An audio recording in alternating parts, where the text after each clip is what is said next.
listen to me when I am speaking. You never hear what I have to say. Ever, ever.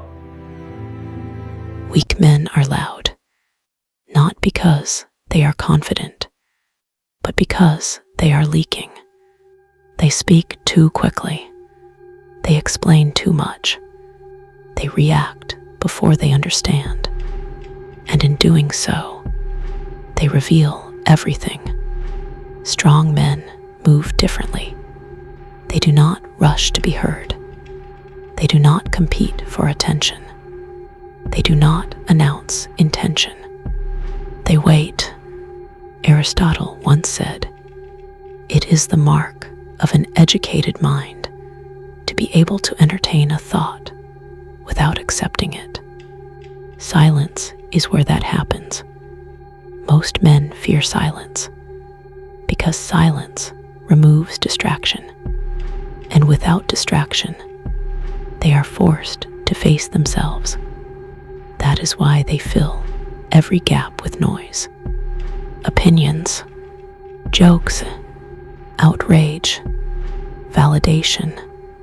Noise feels like strength, but it is usually weakness asking to be noticed.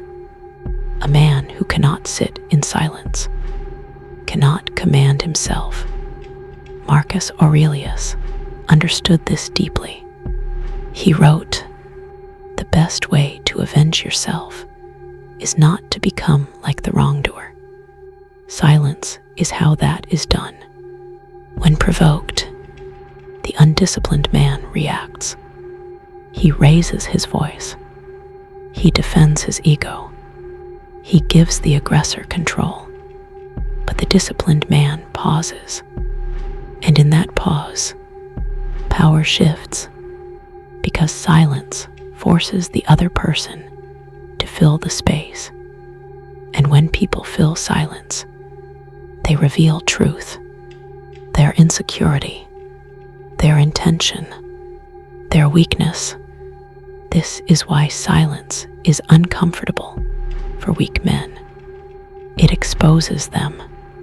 In ancient times, warriors were trained to speak little, not because words lacked value, but because words carry cost. Every sentence reveals position. Every reaction reveals leverage. So they learned restraint. Medieval monastic orders understood this too. They practiced long periods of silence, not as punishment, but as training the mind to stop chasing stimulation, training the ego to stop demanding expression, training the man to remain whole. Without approval, modern men have lost this skill. They feel ignored, so they speak louder. They feel challenged, so they explain more. They feel uncomfortable, so they joke. But each time they do this, they surrender ground. Seneca warned, "He who indulges in empty fears earns himself real fears." Silence removes empty fear, because silence forces clarity. Here is the uncomfortable truth. If you must constantly express yourself, you are not yet in control of yourself. A man who is aligned does not need to convince. His presence does the work. His calm unsettles chaos. His restraint frustrates manipulation. His silence commands attention without asking for it. This does not mean you never speak. It means when you speak, it matters. Words become measured, precise, unavoidable. Most men talk to feel powerful. Strong men speak after power is established.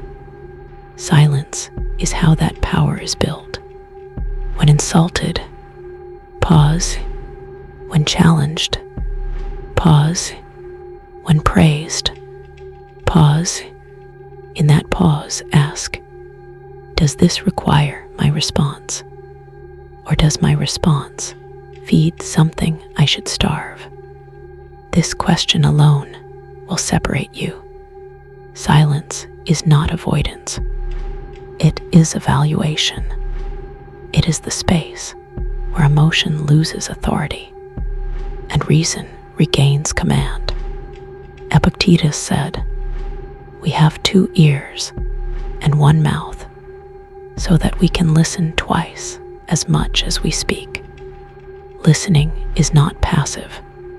It is strategic. The man who listens longer learns faster.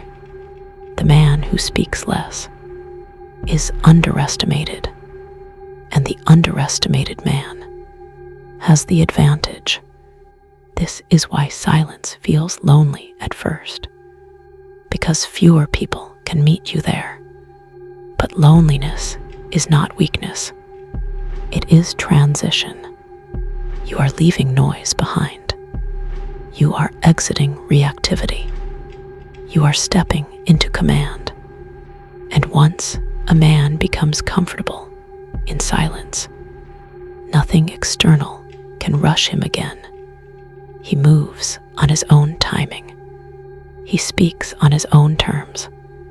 He acts from alignment, not impulse. This is not about dominance. It is about sovereignty, control of self before control of outcome. Sit with that, because men who learn silence are no longer pushed by the world. They let the world reveal itself, and then they decide. And that is the last weapon